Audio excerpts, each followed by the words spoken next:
Hi everyone, and welcome to In the News with David Lucas. If this is your first time tuning into the channel, I'd like for you to subscribe and like the channel and participate in the conversation. This platform was created by me in regards to different things that we're talking about in the community. I'm trying to get my lighting right here. Different things that we discuss in the community as it concerns and relates to us in politics and news and social media and things that's going on.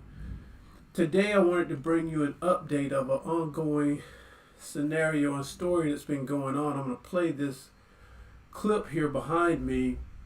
It kind of brings you up to speed.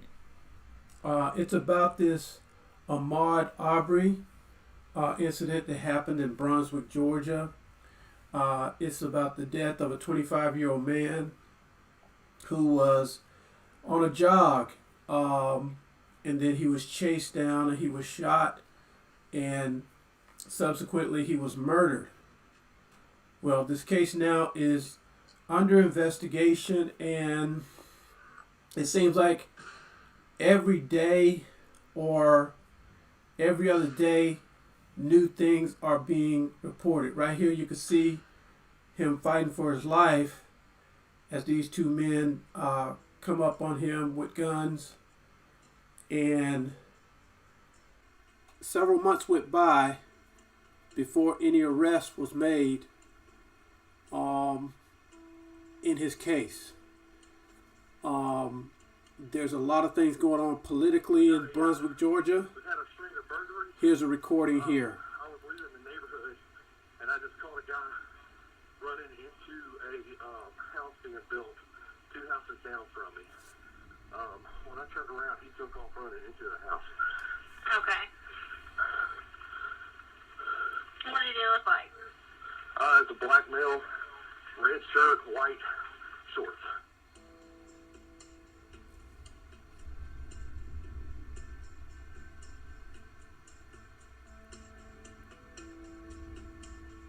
Here's a video showing Ahmaud walking around in an empty home that was being built.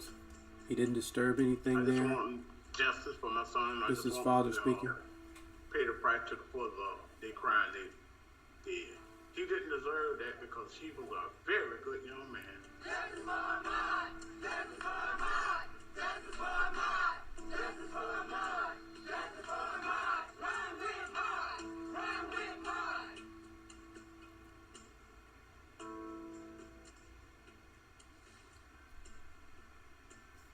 The McMichaels were arrested about 2 months after the fact, and they had to get some new investigators there to check out what was going on. A lot of things was going on in the DA's office, and it all looked really, really suspicious.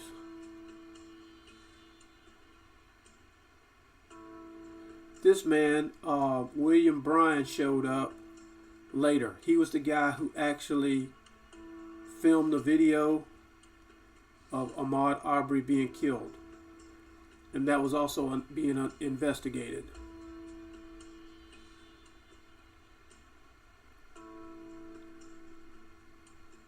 We want to, of course, extend our deepest condolences to the Arbery family. We also want to take a moment to thank them. One of the last things you want to do in a circumstance of this nature on a case certainly that's been around for a period of time is to ask anybody, particularly a victim's family, for patience. It's difficult to do. This is quite lengthy, so I want to share this also. Since that time, it came under question that if you looked at that video closely, you would notice that the man who was filming the video was actually following behind in another car, another vehicle, filming the whole thing. So you got to wonder, if you're looking at this as an investigator or someone who's concerned about it, you got to wonder, why is this guy following this and filming this in a second vehicle, but he doesn't pull up to the truck and stop this incident, and he doesn't intervene. He doesn't call the authorities. So you have to wonder if he is a participant or if he is just an innocent bystander. Now, I'm not showing the clip, but he was on a couple of days ago on the news saying that people are threatening him. He was with his attorneys, and his attorneys insisted that he was an innocent bystander. He was videotaping this. Well, some new things have come to light, and he was arrested. So I'm going to play this clip here for you to see. Has made another arrest in the case of Ahmaud Arbery, a young African-American man who was shot and killed while on a jog earlier this year. The fatal shooting was captured on camera and has generated outrage across the country. Seen as Martin Savage is joining us right now. Martin, what are you learning? Well, you know, it was that video that changed the whole trajectory of this investigation. As you'll remember, for 2 months the case was stagnant, and then that shocking video was released. It was William Roddy Bryant, the man who took that video, and he's the man who's now been taken into custody today, exactly 2 weeks from the time that you had Gregory and Travis McMichael that were taken into arrest. Now, the GBI is announcing that Brian has been taken into custody. He is charged with felony murder. That is the same charge that Travis and Gregory received, but also he's been charged with criminal attempt to commit false imprisonment. There had been a lot of consternation by many here who believed that Brian, in addition to taking that video, had also apparently participated in trying to detain Arbery on that terrible day. And now authorities have moved on that. His attorney has always maintained that no, Arbery was just a bystander who happened to be a witness and captured it on his phone. And as we all know, it was that video that changed everything in this case. But now he is in custody and in the same jail as the McMichaels. Well, we're just getting a statement in, Martin, from the attorneys for the mother and father of Ahmaud Arbery. And let me read it to our viewers. The family of Ahmaud Arbery was relieved to learn that the Georgia Bureau of Investigation has today taken William Roddy Bryant into custody. We called for his arrest from the very beginning of this process.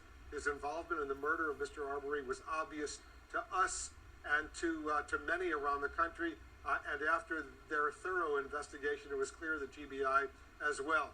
The family of Mr. Arbery is thankful for the diligence of the GBI and the way in which they tirelessly pursued the evidence in this case. We want anyone who participated in the murder of Mr. Arbery to be held accountable. A very strong statement from the family, Martin.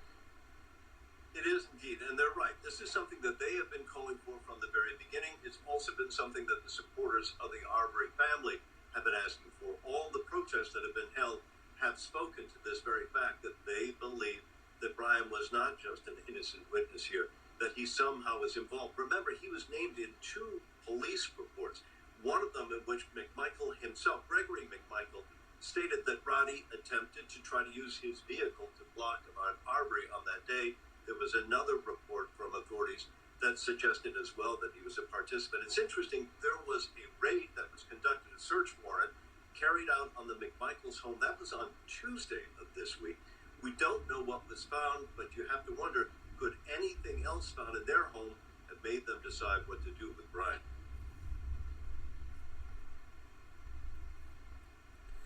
So there you have it. This was a situation to where it's still in development.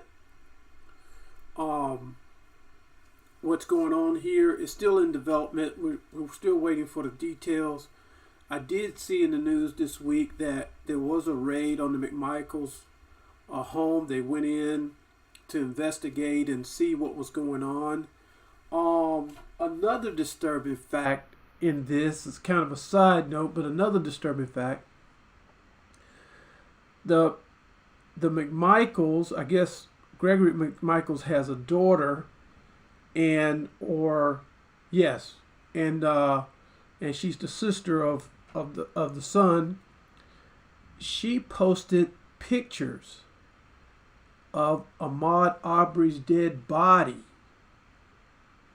on Snapchat. I read something like that, and then she was trying to argue that it wasn't a slander, that it wasn't.